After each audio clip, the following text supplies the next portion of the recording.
Karen thought it was a harmless prank, blasting horror movie sounds through a baby monitor to scare her nosy landlord. But she had no idea the landlord was actually a judge with a hair-trigger temper and a lot to lose. Now, as the furious judge storms towards her door, Karen realizes her terrible mistake may end up costing her everything. Karen gripped the baby monitor tightly, a mischievous grin spreading across her face. For weeks, her landlord, Mrs. Ingram, had been meddling in her business, snooping around the backyard and lecturing her about the unkempt landscaping. Well, tonight Karen had the perfect plan to teach that old busybody a lesson. She cranked up the volume, wincing as the blood-curdling screams from the horror movie echoed through the tiny speaker. Perfect. Mrs. Ingram would come running, terrified that some intruder was terrorizing a helpless infant. Karen imagined the look of pure panic on the old woman's face and couldn't wait to see it. A few minutes later, Karen heard the distinct sound of rushed footsteps approaching her front door. She stifled a laugh, eagerly anticipating Mrs. Ingram's reaction. But when the door flew open, it wasn't the landlord's startled face that greeted her. It was a tall, imposing man in a judge's robe, his eyes blazing with rage. "What in the hell do you think you're doing?" he thundered, stepping into the living room. Karen's heart lurched in her chest. I'm sorry. I didn't realize." "You didn't realize?" The judge spat, his face contorting with fury. "Do you have any idea who I am?" Karen shrank back, all the color draining from her face. You're not Mrs. Ingram." "No, I'm not Mrs. Ingram," the judge growled. "I'm her husband, and the presiding judge of this district." He took a menacing step forward, and Karen instinctively retreated. "And you just made the worst mistake of your life." Karen's hands trembled as she set the baby monitor down on the coffee table. I'm so sorry, Your Honor. I didn't mean any disrespect. I was just trying to." "Trying to what?" "Terrorize my wife." The judge interrupted, his voice dripping with contempt. "Do you have any idea how much power I hold in this community? One word from me, and your entire life could be ruined." Karen swallowed hard, her mouth suddenly dry. "Please, I'm begging you, don't." "Don't what?" The judge sneered. "Don't tell everyone what a spiteful, childish little brat you are. Don't make sure you never find another job or place to live in this town." He took another step forward, his towering presence filling the room. "I think that's exactly what I'm going to do." Karen's heart pounded in her ears as she realized the gravity of her mistake. She had no idea her harmless prank would land her in the crosshairs of a powerful, vindictive man. Now, it seemed, she was about to pay the price. "Please, Your Honor, I'm begging you," she pleaded, her voice trembling. "I'll do anything. Just don't ruin my life." The judge paused, his eyes narrowing as he studied her, seemingly considering her offer. Then, a chilling smile spread across his face. "Anything, huh?" he murmured, his gaze darkening. "Well, in that case, I think we can come to an arrangement." Karen's stomach twisted with dread as the judge's words sank in. She knew she was in a precarious position, at the mercy of a man who held all the power. But the thought of making some kind of arrangement with him filled her with a sense of impending doom. "To do what kind of arrangement?" she asked hesitantly, her voice barely above a whisper. The judge's smile widened, and Karen could see the malicious glint in his eyes.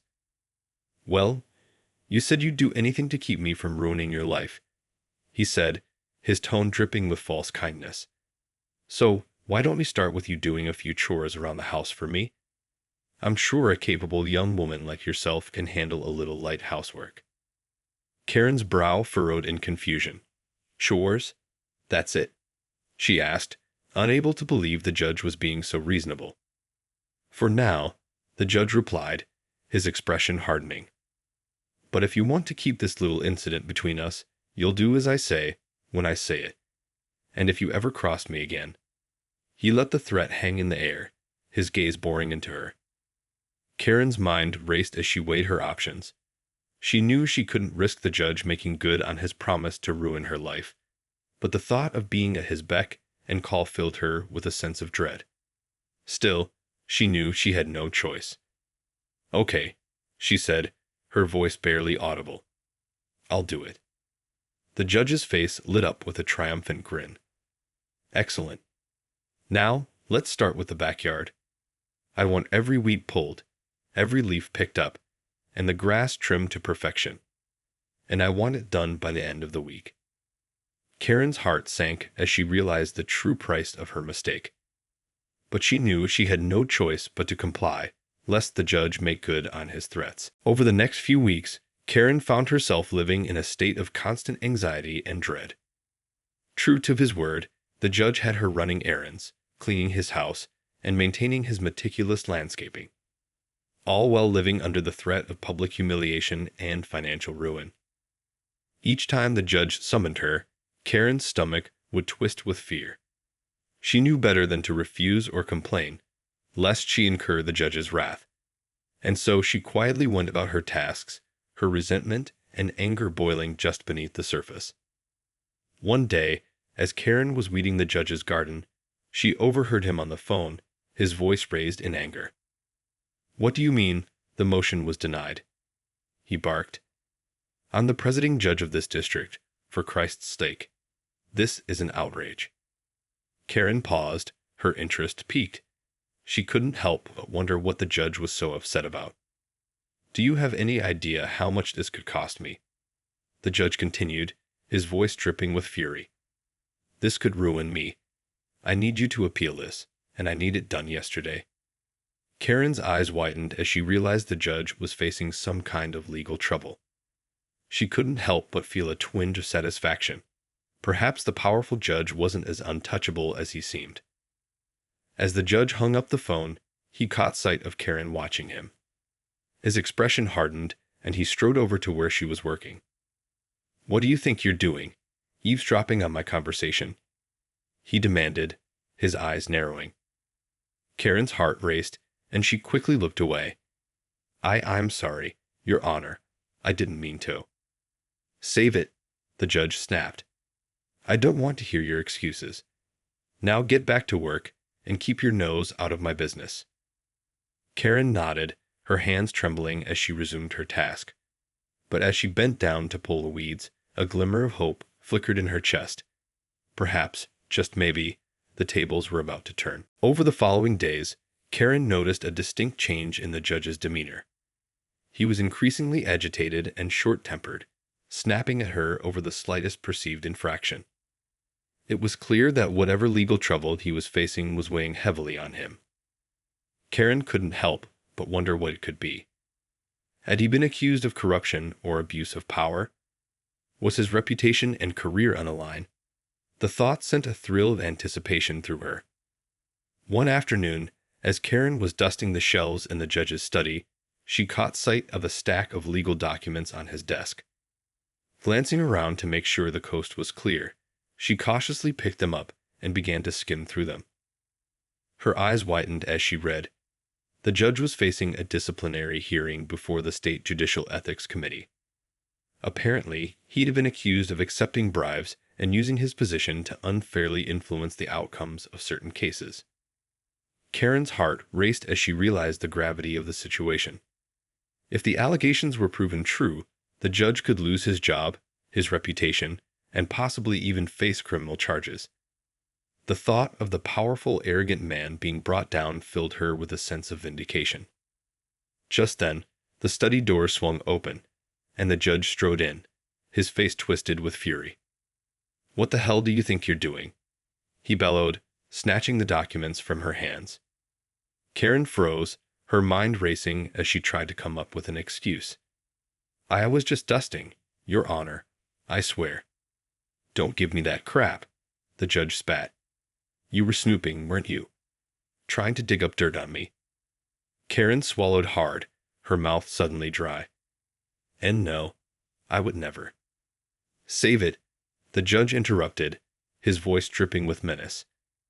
"I knew I couldn't trust you, and now you're going to pay the price." Karen's heart pounded in her chest as the judge advanced towards her, his eyes burning with fury. She knew she had to act fast if she wanted to avoid the dire consequences he had threatened. "Please, Your Honor, I'm so sorry," she stammered, her voice trembling. "I didn't mean to pry, I swear. I was just—" "Enough with the excuses," the judge bellowed, cutting her off. "You've betrayed my trust, and now you're going to pay for it." Karen's mind raced as she desperately tried to think of a way to defuse the situation. What if I promised to keep this a secret?" she offered, her voice barely above a whisper. "I won't tell anyone what I saw, I swear. Just please, don't ruin my life." The judge paused, his expression unreadable. For a moment, Karen dared to hope that her plea had worked. But then, a cold, calculating smile spread across his face. "Oh, I won't ruin your life," he said, his voice dripping with malice. "But you're going to ruin your own." Before Karen could react, the judge seized her arm in a vice-like grip and began to drag her towards the front door. "What are you doing?" she cried, panic rising in her throat. "Just a little insurance policy," the judge sneered, yanking open the door. "You see, my dear, I can't risk you running off and blabbing to the world about my little predicament. So I'm going to make sure you keep your mouth shut." Karen's blood ran cold as she realized what he was planning. "No, please," she begged, frantically trying to pull away. "I won't tell anyone, I swear." But the judge's grip was unyielding, and he continued to drag her towards the waiting police car parked outside. "Sorry, but I can't take that chance," he said, a twisted grin spreading across his face. "Enjoy your new accommodations, Miss Parker." As the police officers cuffed her and led her away, Karen felt a crushing sense of despair. She had been so close to getting out of this nightmare, and now it seemed as if she was doomed to suffer the consequences of her actions forever. The days that followed were a blur of interrogations, court hearings, and endless legal proceedings.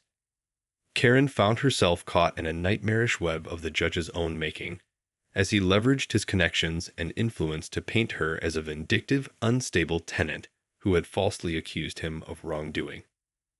Despite her pleas of innocence, the judge's carefully curated narrative began to take hold. Witnesses were coached, evidence was manipulated, and Karen's reputation was systematically dismantled. It became increasingly clear that the powerful judge was willing to do whatever it took to protect his own interests, even if it meant destroying an innocent woman in the process. As the case dragged on, Karen's hope slowly began to fade. She watched helplessly as the judge paraded a series of respected community members through the courtroom, each one testifying to his impeccable character and unwavering integrity. Meanwhile, her own testimony was dismissed as the desperate lies of a troubled individual. The final blow came when the judge's legal team produced a recording of their previous encounter, in which Karen's panicked pleas for mercy were twisted and distorted to make it appear as if she had been the one making threats. The jury, swayed by the judge's carefully curated image, handed down a guilty verdict without so much as a moment's hesitation. As the bailiff led Karen away to begin her sentence, she felt a crushing sense of defeat. The system she had once trusted had been rigged against her, and the powerful judge had emerged victorious. She had lost everything: her freedom, her reputation, and any chance of reclaiming her life. But even as she was taken away, a small ember of defiance still flickered within her. She knew that the truth would eventually come to light, and that the judge's own actions would be his undoing. And when that day came, she would be there to witness his downfall, no matter the cost. The months that followed Karen's conviction were a whirlwind of legal maneuvering and behind-the-scenes investigations. The judge, emboldened by his apparent victory, had become increasingly careless in his use of power and influence, leaving a trail of evidence in his wake. Unbeknownst to him, a team of determined activists and investigative journalists had been quietly gathering information, piecing together the web of corruption and abuse that had ensnared Karen. They knew that exposing the truth would be no easy task, but they were determined to see justice served, no matter the cost. As the pressure mounted, the judge's carefully constructed facade began to crumble. Witnesses came forward with damning testimony, detailing instances of the judge manipulating cases, accepting bribes, and using his position to exact revenge on those who dared to cross him. The evidence was overwhelming, and the public outcry grew deafening. Finally, the breaking point came when the judge's own wife, Mrs. Ingram, could no longer remain silent. Consumed by guilt and fearing the consequences of her husband's actions, she stepped forward and corroborated Karen's story, revealing the judge's true nature and the depths of his deception. With the truth laid bare, the judge's world came crashing down around him. He was swiftly removed from the bench, stripped of his title and all the power that had once made him untouchable. As he was led away in handcuffs, the eyes of the community were turned towards Karen, whose name had finally been cleared. In the aftermath, Karen emerged as a symbol of resilience and justice, her ordeal a testament to the enduring power of the truth. The judge's downfall had been swift and unforgiving, a karmic reckoning for his abuses of power and the lives he had so callously destroyed. As for Karen, she picked up the shattered pieces of her life and began to rebuild, knowing that the scars would never fully heal, but that the path to redemption and healing had finally been laid bare. And in the quiet moments, she couldn't help but feel a sense of satisfaction, knowing that the tables had turned, and that the once untouchable judge had been brought low by his own hubris and greed.